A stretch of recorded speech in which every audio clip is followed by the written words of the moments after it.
And my name is Eastop, if you don't want to. It's E-A-S-T-O-P, if that's how you want to. I always have to spell it because people don't know where those spells. East Hop, and I had a bill come the other week. What was my name? Hestop, I think it was. So anyhow, I get called all sorts of things. Not going to call me late for my dinner.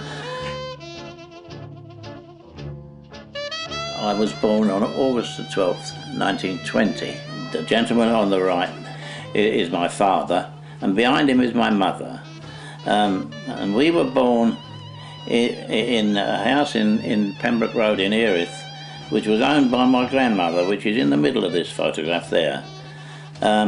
She lived with my auntie.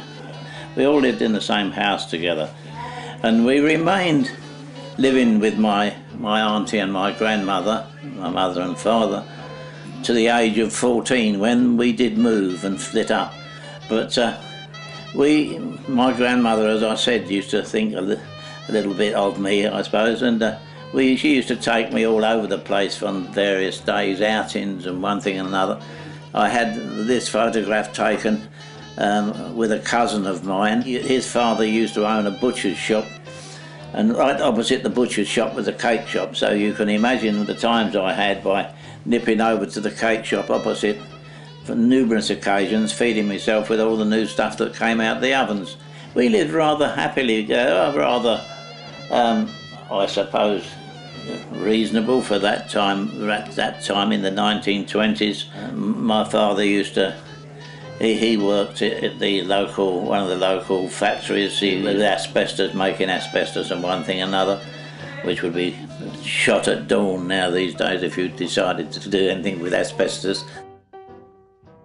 We're coming up now to the time when I was looking for girls instead of boyfriends, you know, and we used to get about, and what started it all off, I suppose, I was interested in football.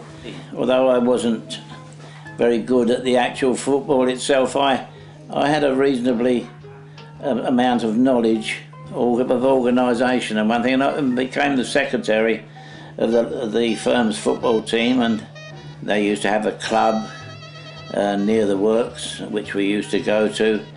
I finally met the girl who I got married to, and I got married in 1942, and that is my dear lady wife and myself. And I met her at the Silver Lounge in Bexley Heath. Me and my friend was sitting in there having a cup of coffee, and she was sitting all on her own, and I was attracted to her because she was smoking as many cigarettes as I was. We finally made contact with one another, and as I say, it blossomed out to the fact that we I suppose the actual term is we fell in love, I suppose, to put it in the vernacular. We got married, and we had a reception in the local co-op hall, and we had a wedding cake and all the rest of it. We were lucky, really, I suppose, in getting together what we had, you see. And after 2 or 3 years, we decided we'd have a family. I had my eldest daughter, Carol, and basically about 7 years afterwards, we had my second daughter, which was called Marion. But this is a photograph was taken in Greenwich Park when we were out for a day out. We couldn't afford a car those days, but we used to get about. We used to go from one place to another. This is when I got a little bit affluent, actually. I was joined the Masons, and how I become a member of Freemasonry was my brother-in-law. He was a Freemason, and he was a member of. He had 3 brothers. There was 3 brothers. They were instrumental in forming a lodge. He got talking to me about it one day, and he said, you know, would you like to join? So I said, yeah, I'd like to. And I did, and I joined in a London lodge, actually. Had some good times there. We used to meet at the Horseshoe at Tottenham Court Road, and it was a beautiful little temple, actually. I joined this other lodge, and I done very well in there, actually. I went through the chair in that lodge. I was secretary for 13 years. I was a founder member of another lodge and went through that chair. Time has caught up with me, and I'm not so active as I used to be, but I thoroughly enjoyed my years as Freemasonry. I still think it's a wonderful organisation. If you live by those obligations that you've taken and listen to some of the ceremonies that you are said to abide by, if everybody was to live by those, the world wouldn't be like it is today. Indeed. I was master at 3 different lodges, and each time I had a ladies' night, and this is another photograph of where we're sitting down gormandising ourselves. This is why I'm so perishing fat these days, because I mean we used to drink and eat too much those days. This is a photograph of me in my full regalia when I was in the chair for the 3rd time. Another one that brings back many memories, but unfortunately, like everything else, I would think 75% of the people on there are not with us any longer. Now this is a photograph which I'm very proud of, actually.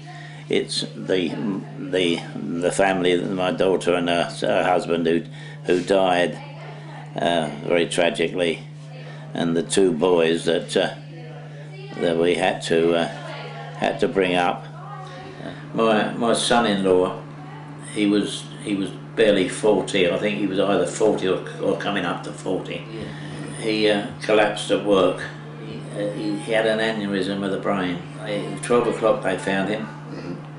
They rushed him to Dartford Hospital, the West Hill Hospital. They transferred him to the Brook Hospital when it was the Brook Hospital those days. We was all there, my daughter, my wife and myself, and he died at 6 o'clock that night. So that was that.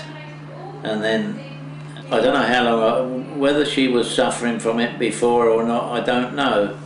Some little time afterwards, my daughter, she was only about 40, she developed ovarian cancer.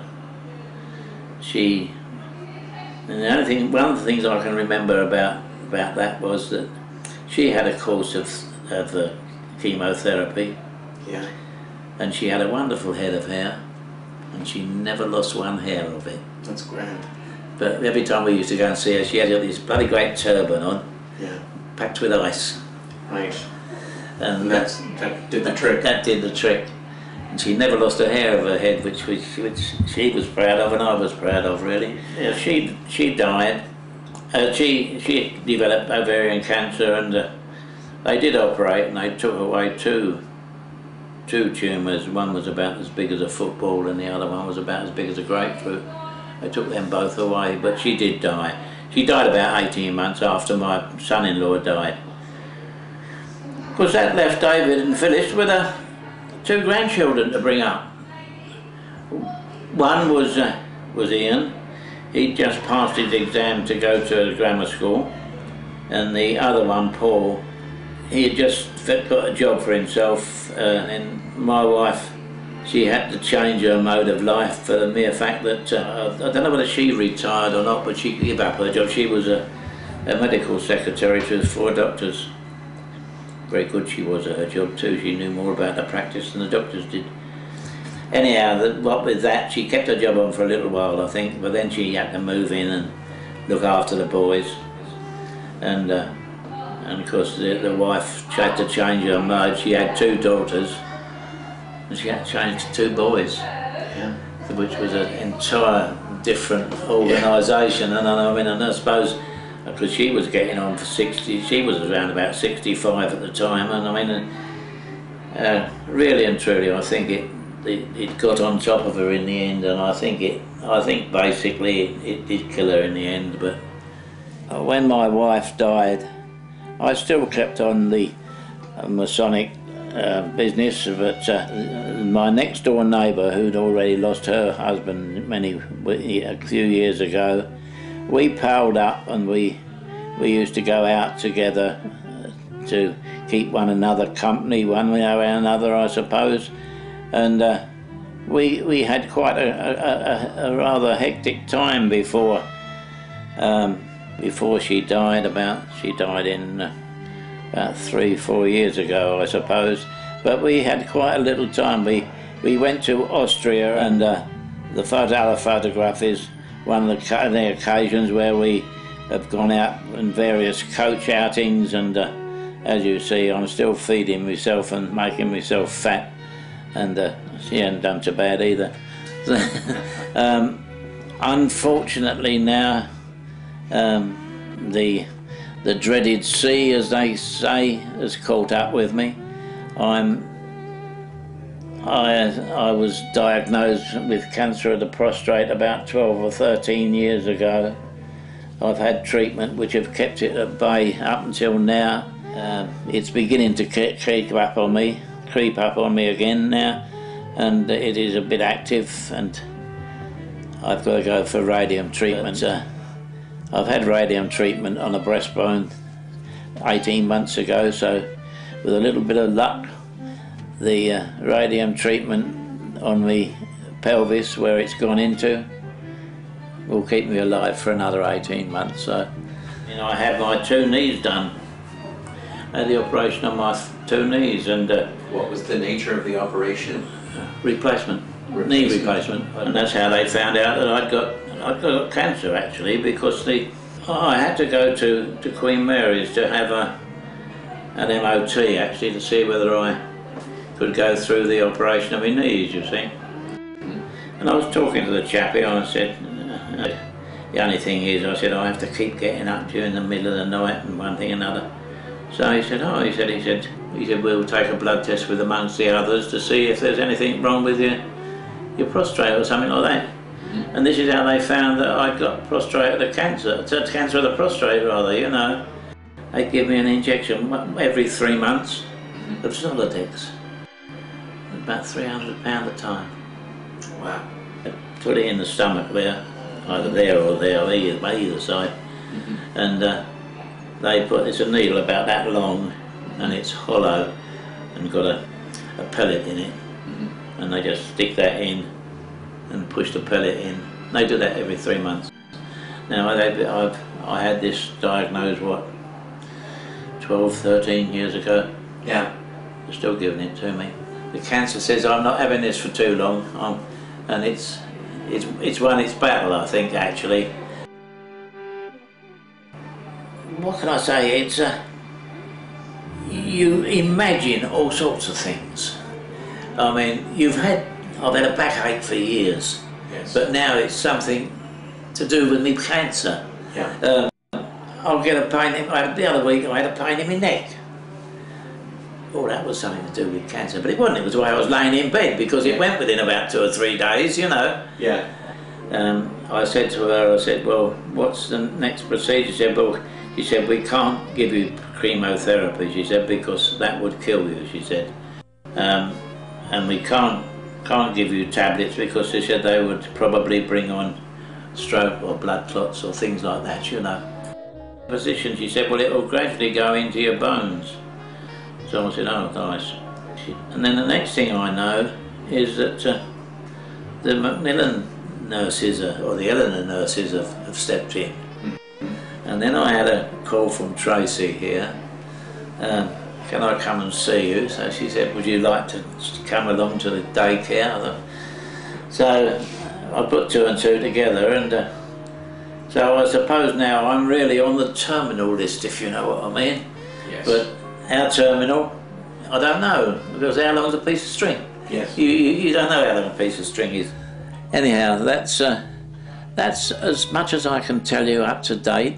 I've had a good life, and I'm hoping that this will be used for perhaps accumulating money, if necessary, to help people who are in the same boat as myself, help the authorities who have to beg from charity to keep themselves going. So just as a final thank you to various people that I've included in my potted autobiography, but so I would like to pay a little tribute to what has been the basis of my life, to my wife, who we spent 52 years together.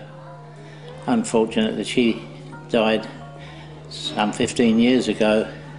We had such a happy life together that it has made my life a lot easier.